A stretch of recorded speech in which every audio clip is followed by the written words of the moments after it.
Now let's enter into the second chapter, Vaan sirappu, the blessing of rain. மழையின் பெருமை. வான் நின்று உலகம் வழங்கி வருதலான் தான் அமிர்தமென்று உணரல் பாற்று.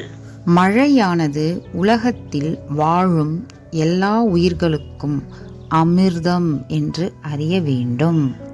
By the continuance of rain, the world is preserved in existence.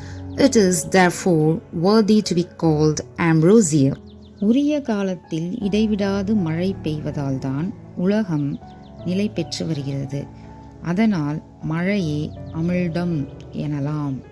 So here the rain is Ambrosia.